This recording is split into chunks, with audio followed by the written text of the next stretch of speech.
околу патот Лисиче, Дреново, Јаболчиште, се во детали ќе одиме, колегата е од Јаболчиште, но и моето потекло е од тој регион, така да ги знам во детали сите места, сум ги прочитал и така натака. Самиот факт што самиот го кажавте, господине Муртезани, дека патот бил направен до Дренова, а не до Јаболчиште, доволно зборува за односот на државата кон Јаболчиште и кон жителите на Јаболчиште до моментот дека не се направи патот за Јаболчиште. Мене за тоа ми е некогаш дури и криво да ви кажам искрено, а и со вас сум разговарал лично, не можам да сватам како може албанец од Јаболчиште да биде за СДС. Кога таа партија го направила патот до Дреново и 60 години ништо не правила за тоа село. Навистина. Многу ми е нелогично. Тоа никогаш не можам да го разберам. Веројатно имаме и ние некоја грешка, дуи веројатно имаат некоја грешка во однос од другите албански партии, ДП, претходно ПДП и така натака. Сигурно има причини, вие си знаете. Господ нека ви дава ум и разум и се надевам дека изборот, освен тоа што ете вие сте станале пратеник, дека ќе има и бенефит населеното место нешто. Дека ќе се направи нешто плюс. Тоа е околу тој патот Лисиче, Дреново, Јаболчиште. Второ, околу патот Богомила, Долнени, точно е, но јас се согласувам тука повеќе со вас отколку со господинот Реджи Исмаили, заради тоа што практично сега целиот проект се сведува на тоа дека се рамни веќе постоечки шумски пат, кој што се користи за сеча. И сега однесле од некоја од агенциите, однеле таму машина и го рамни патот.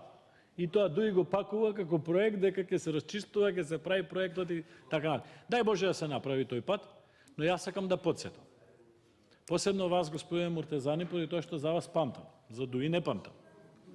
Вие на избори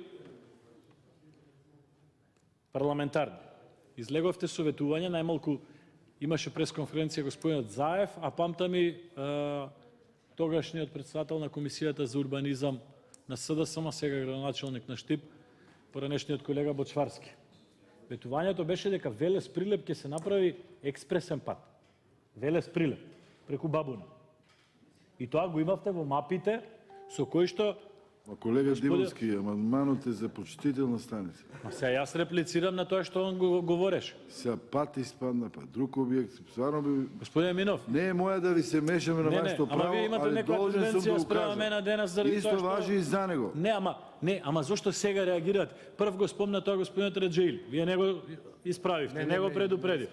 Потоа господинот Муртезини пак не реагиравте. И сега кога...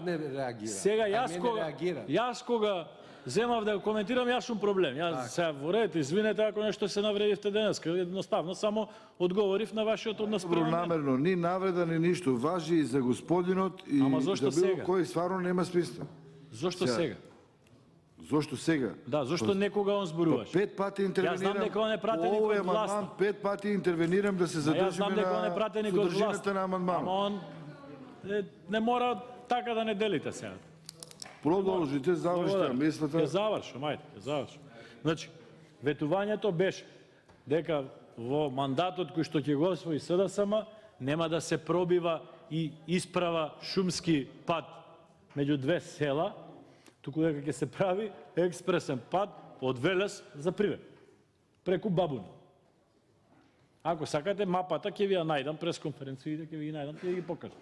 Затоа не се фалете со овој проект, нити вие, нити колегата Исмаили. Туку еве да ви дадам еден совет, она што јас го знам. Ајде за 2020 година за буџетот, јас, вие, колегата Иванов, колегата Реджел Исмаили, заедно да поднесеме амандман за она што вашите соселани го бараат со години наназад, а не сме успеале да го направиме. Да се пробие патот спрема Студеничај. Да има брза конекција со Скопје, Јаболчиште, воздушна линија, вие ќе објасните колку е тоа. Таму има еден пат кој што со камиони се користи, ајде заедно, еве сите четворица, за буџетот 2020 да поднесеме таков амандман. Значи, Јаболчиште, Студеничај да се пробие патот и да им се направи конекција со Скопје на луѓето, наместо да патуваат 2 сати, да патуваат за 50 минути. Благодарам.